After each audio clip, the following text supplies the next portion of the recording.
आदरणीय प्रधानमंत्री जी, नमस्कार, प्रणाम। आपका दिन शुभ हो। आप सफलता की सीढ़ियाँ ऐसे ही चढ़ते रहें। पर मुझे आपसे कुछ कहना है। आज के प्रभात खबर में पटना अंक में आपका वक्तव्य छपा है। आप गुवाहाटी में किसी सभा को संबोधित कर रहे थे, जिसमें आपने कहा है कि मध्यम वर्ग में बढ़ रहा है आत्मविश्वास। हो सकता है आपको ऐसा लगता हो, पर मुझे ऐसा नहीं लगता है।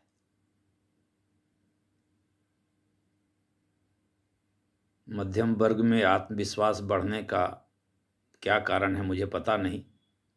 मैं भी अध्ययन और करूंगा, तब पता चलेगा कि क्यों आत्मविश्वास बढ़ रहा है या बढ़ना चाहिए।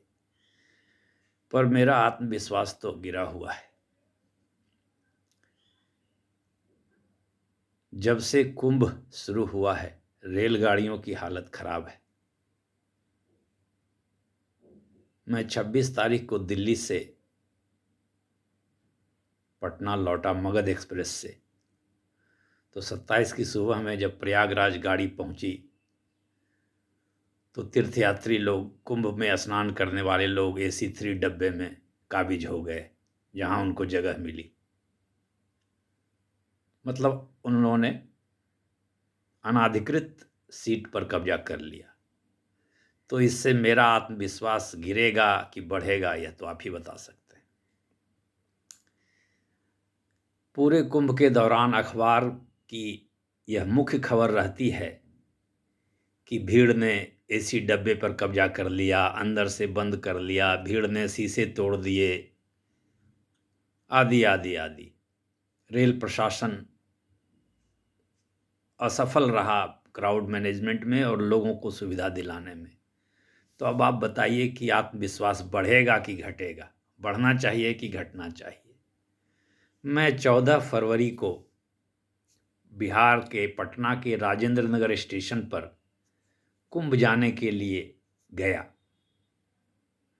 वहाँ 2 नंबर प्लेटफॉर्म पर संध्या 7:30 बजे के आसपास जो भीड़ मैंने देखी, मैं लौट गया। लगभग 20,000 लोगों की भीड़ एक प्लेटफॉर्म पर थी, या कम भी हो सकती है, ज़्यादा भी हो सकती है, पर इतनी थी कि लोगों को चलने में भी दिक्कत हो रही थी। तो अच्छा, अब आप बताइए कि ऐसी परिस्थिति में आत्मविश्वास बढ़ना चाहिए कि घटना चाहिए। खैर, अब तो कुंभ समाप्त होने जा रहा है, होली आने वाली है, तो दिल्ली से बिहार, यूपी आदि आने वाले ट्रेनों की हालत क्या होगी और आपकी सरकार क्या कर पाएगी, मुझे तो निराशा ही दिखती है। आपका क्राउड मैनेजमेंट, आपके सरकार का रेलवे प्रशासन द्वारा जो क्राउड मैनेजमेंट है, या रेलगाड़ियों की जो उपलब्धता है, या समय से चलने की जो स्थिति है, उसको उसकी कल्पना कर मुझे आत्मविश्वास होने का तो कोई कारण ही नहीं दिखता है। मुझे घोर निराशा ही लगती है। तो पता नहीं मध्यम वर्ग को के बीच बढ़ता हुआ आत्मविश्वास आप कहाँ से देखते हैं, मैं नहीं कह सकता।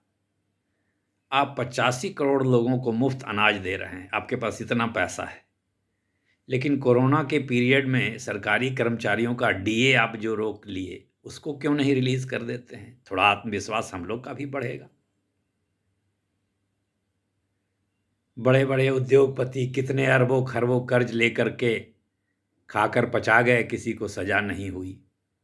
किसी घोटाले में किसी को सजा नहीं हुई। 2G 4G, कोयला ब्लॉक आवंटन, राष्ट्रमंडल खेम, राष्ट्रमंडल खेल घोटाला, आदर्श सहकारी गृह निर्माण समिति घोटाला, किसी में किसी को सजा नहीं हुई। तो मध्यम वर्ग को आत्मविश्वास कहाँ से मिलेगा?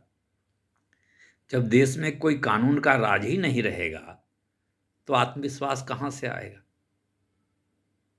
खैर, मैंने अपनी पीड़ा बता दी। हो सकता हो मेरी इस देश में एकमात्र मैं ही पीड़ित व्यक्ति हूँ, तो आप मेरे बातों को इग्नोर कर सकते हैं। अगर आप समझते हैं कि और लोगों को भी तकलीफ है, मध्यम वर्ग में सचमुच आत्मविश्वास आ गया है, तब तो खैर कोई बात ही नहीं है।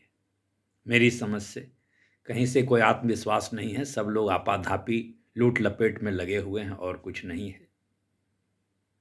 यही आपके भारत की स्थिति है। अब इसमें बेहतर कर सकते हैं तो प्रयास करिए, अन्यथा ठीक ही है। सब भगवान भरोसे चले तो अच्छा है, कोई बात नहीं। आपको शुभकामना। नमस्कार, धन्यवाद।